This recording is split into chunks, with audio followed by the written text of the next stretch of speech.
च्या दृष्टीने अग्रस्थानी होते।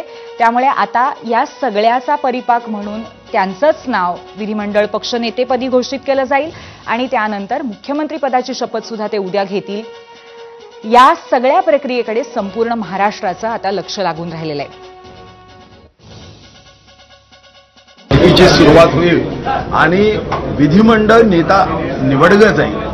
3:30 वाजता राज्यपाल महोदयांकडे आम्ही सरकार स्थापनेचा दावा घेऊन जाऊ आणि सरकार स्थापनेचा दावा घेऊन गेल्यावर त्या संदर्भातला अधिकृत घोषणा ची सुरुवात होईल आणि विधिमंडळ नेता निवडला जाईल। 3:30 वाजता राज्यपाल महोदयांकडे आम्ही सरकार स्थापनेचा दावा 3:30 वाजता सत्ता स्थापनेचा दावा होणार आहे। निर्मला सीतारमण ज्या केंद्रीय अर्थमंत्री आहेत त्यांना आपण आता प्रवेश करताना पाहतोय। एबीपी माझाच्या एक्सक्लुझिव्ह दृश्यांमध्ये आपण पाहतोय निर्मला सीतारमण यांचं सुद्धा आगमन झालेलं आहे। देवेंद्र फडणवीसांसह सर्व मुख्य नेत्यांचं आगमन होताना आपण इथे पाहिलेलं आहे।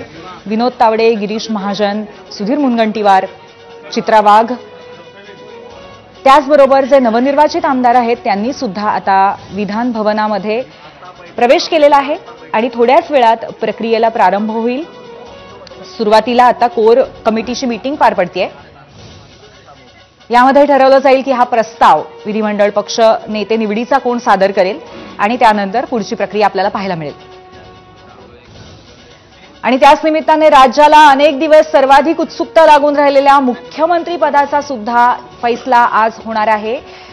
मुख्यमंत्री कोण होणार हे नाव जाहीर होईल, कारण विधिमंडळ पक्षनेता हाच मुख्यमंत्री असल्याचा संकेत असतो।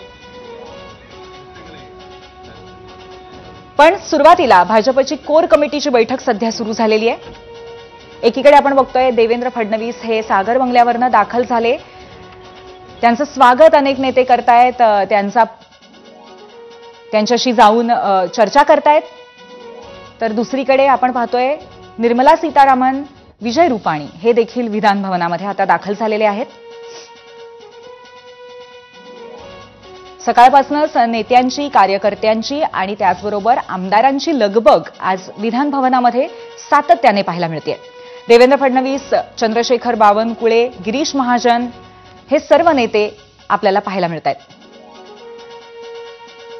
आपल्यासोबत आमचे प्रतिनिधी वैभव परब आहेत विधान भवनातनं। आपण वैभव यांच्याशी संवाद साधूया। वैभव, अतिशय ऊर्जा असलेलं असं स्वरूप आता आलेलं आहे विधान भवनाला। त्याचबरोबर निर्मला सीतारामन आणि विजय रुपाणी सुद्धा दाखल झालेले आहेत। कोर कमिटीची बैठक सुरू झाली आहे, नक्की सध्या काय घडतंय? पूर्वी थोड्याच वेळात सर्व भाजपच्या आमदारांची एक महत्वपूर्ण बैठक पार पडणार आहे। ज्या बैठकीमध्ये विधान भवनामध्ये विधिमंडळाचा गटनेता कोण असणार याची घोषणा आहे ती करण्यात येणार आहे। मी सध्या त्याच बैठकीच्या बाहेर आहे मी सध्या त्याच बैठकीच्या बाहेर आहे आणि जवळपास आतमध्ये टाळ्या वाजवून स्वागत करण्यात आलेलं आहे। म्हणजेच सर्व कोर कमिटी सदस्यांमध्ये चर्चा झालेली आहे आणि जे निरीक्षक आलेले आहेत त्यांचं देखील या ठिकाणी स्वागत झाल्याचं आपल्याला पाहायला मिळतं आहे। सर्व महाराष्ट्रातले महत्त्वाचे नेते आता आतमध्ये आहेत। निर्मला सीतारामन आणि विजय रुपाणी यांचं नुकतंच या विधिमंडळाच्या भाजपच्या कार्यालयामध्ये आगमन झालेलं आहे आणि यामध्ये एक कोर कमिटीची पहिली बैठक होणार आहे आणि या बैठकीनंतर थोड्याच वेळात एक महत्त्वाची सर्व आमदारांच्या उपस्थितीत एक बैठक पार पडली जाणार आहे की त्याच्यामध्ये या नावाची घोषणा केली जाईल आणि त्यानंतर सर्व आमदारांचं एकमत नाव आहे घोषित केलं जाईल। परंतु आता मात्र या ठिकाणी एक चैतन्याचं भाजपच्या आमदारांमध्ये वातावरण पाहायला मिळत आहे। सर्व आमदार आहेत ते पेटे परिधान केलेले आहेत आणि त्याच्यासाठी आजचा दिवस खूप महत्त्वाचा मानला जातो। आज 135 आकडा गाठल्यानंतर आणि अपक्ष आमदारांची साथ मिळाल्यानंतर एक बहुमताचा आकड्याच्या जवळपास असल्यामुळे आणि महायुतीचं भक्कम सरकार असल्यामुळे हे आपल्याला आनंद पाहायला मिळतो। कमी सेल्वन भगवे पेटे घालून आपल्याला पाहायला मिळत आहेत आणि सर्वच आमदारांमध्ये एक